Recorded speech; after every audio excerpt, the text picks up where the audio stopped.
Hey, Alexis Love Beauties and Flawless Man. Let's read our daily bread. We're going to be reading from Ecclesiastes chapter 10, verses 4. If the spirit of the ruler rise up against thee, leave not thy place, for yielding pacifieth great offenses. Lord, we expect to learn that life isn't fair, but when it hurts the most is when our loved ones experience misfortune or injustice. Sometimes we try to interfere and cushion the fall, but they resist and must learn for themselves in their own time. Help me to yield to your will, even when I think I see the clearest path for them, and help me to welcome them back with forgiving and open arms. That is a really good testimony. A lot of the times, I personally feel like as a parent, there's an obligation to train up a child in the way they should go. We say legally to the age of 18. And even as a young adult, I still feel like as that parent, we should always have that leadership, that guidance. But I remember so many times in my life, my mom would say she would see different things, she would know different things, but she would have to let me go through that so I can walk with God, so I can learn with God. And that makes a lot of sense because a lot of the times we like to pacify. We like to continue to try to help. We will put ourselves in God's way. And when we do that, then that is never good. A lot of the times you can be an innocent bystander. You can be with someone. I've seen this a lot.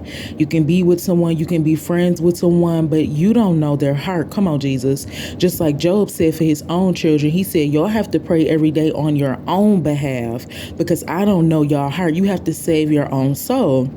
Just like Jeremiah said in Jeremiah, well, just like the Lord said in Jeremiah, he said, you have to save your own soul. You are not responsible for your daughters, your sons.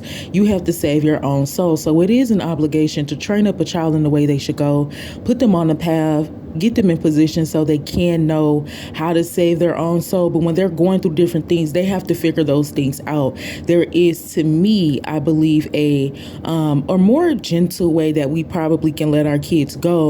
You know, some parents, they do certain things or say certain things that can damage the child when they're trying to grow and trying to, live. But again, that's different things that people have to work on. But, at some point in life, children do grow up, and there is things that parents can't do. There is things that's going to be out of everybody's control as a human, and the only person that is going to have control over that is God. So on today, I encourage us to just seek ye first, and whatever it is that we're going through, we just have to be mindful and be wise of what it is that we're trying to help with. Some things that we can't help with.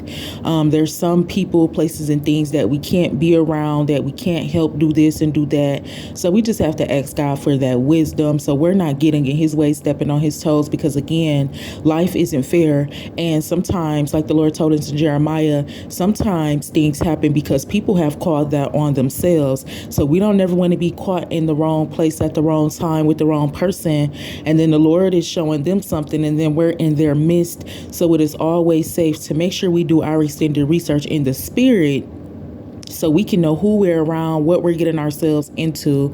So I encourage you, when you get some time today, to read Ecclesiastes chapter 10, verses 4, and continue to seek God and ask him and let him know who you're around, what you're doing, and then he will let you know. And when the Lord begins to separate and remove people, places, and things, then we do have to let that go, because, we can't interfere with what God is doing and trying to show somebody else to help them grow in their life. God bless you. Alexis loves you.